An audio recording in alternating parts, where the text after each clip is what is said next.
നിങ്ങൾക്കെല്ലാവർക്കും സമാധാനം ഉണ്ടായിരിക്കട്ടെ. അവിടുത്തെ ആത്മാവിന്റെ കൂടെ ദൈവമായ കർത്താവ് ഞങ്ങളെ യോഗ്യരാക്കി തീർക്കുമാറാകട്ടെ.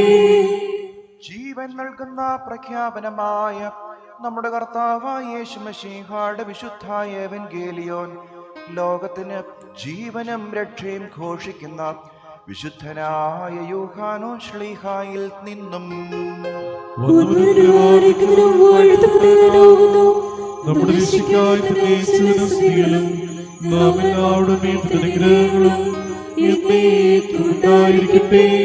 വിശുദ്ധ കന്യക മറിയാമിൽ നിന്ന് ശരീരം ധരിച്ച ദൈവത്തിന്റെ ജീവനുള്ള വചനവും നമ്മുടെ കർത്താവും ദൈവവും രക്ഷിതാവുമായ യേശു മിശിഹായുടെ മനുഷ്യാവതാര കാലത്ത് ഇവ ഇപ്രകാരം സംഭവിച്ചു.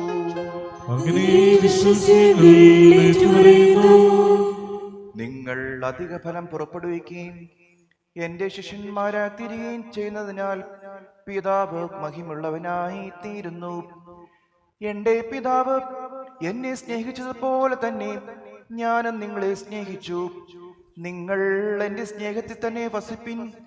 ഞാൻ എന്റെ പിതാവിന്റെ കൽപ്പനകളെ പാലിച്ചുകൊണ്ട് അവന്റെ സ്നേഹത്തിൽ വസിക്കുന്നത് പോലെ നിങ്ങളും എന്റെ കൽപ്പനകളെ പാലിച്ചാൽ എന്റെ സ്നേഹത്തിൽ വസിക്കും.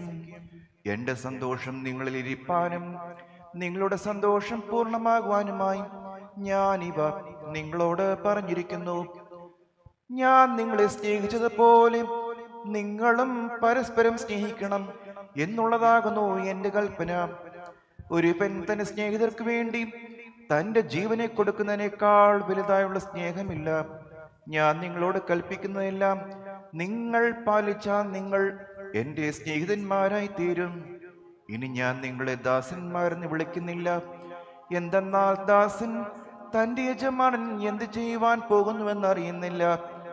എന്നാൽ ഞാൻ എന്റെ പിതാവിൽ നിന്ന് കേട്ടതെല്ലാം നിങ്ങളോട് അറിയിച്ചതുകൊണ്ട് നിങ്ങളെ സ്നേഹിതന്മാരെന്ന് ഞാൻ വിളിച്ചിരിക്കുന്നു. നിങ്ങൾ എന്നെ തിരഞ്ഞെടുത്തതല്ല, ഞാൻ നിങ്ങളെ തിരഞ്ഞെടുക്കുകയാണ് ചെയ്തത്. നിങ്ങൾ പോയി ഫലം ഉൽപ്പാദിപ്പിക്കുവാനും നിങ്ങളുടെ ഫലം നിലനിൽപ്പാനും തക്കവിധം നിങ്ങളെ ഞാൻ നിയമിച്ചിരിക്കുന്നു. നിങ്ങൾ പരസ്പരം സ്നേഹിക്കാനായി ഞാൻ ഇങ്ങനെ കൽപ്പിക്കുന്നു. ലോകം നിങ്ങളെ ദ്വേഷിക്കുന്നുവെങ്കിൽ നിങ്ങൾക്ക് മുൻപേ അതിനെ ദ്വേഷിച്ചു കഴിഞ്ഞു എന്നറിഞ്ഞുകൊള്ളുവിൻ. നിങ്ങൾ ലോകസംബന്ധികളായിരുന്നുവെങ്കിൽ ലോകം സ്വന്തമായുള്ളതിനെ സ്നേഹിക്കുമായിരുന്നു. എന്നാൽ നിങ്ങൾ ലോകസംബന്ധികളല്ല, എന്തെന്നാൽ ലോകത്തിൽ നിന്ന് ഞാൻ നിങ്ങളെ തെരഞ്ഞെടുത്തു. അതുകൊണ്ടാണ് ലോകം നിങ്ങളെ ദ്വേഷിക്കുന്നത് എന്ന് കർത്താവ് കൽപ്പിച്ചരുളി ചെയ്തു.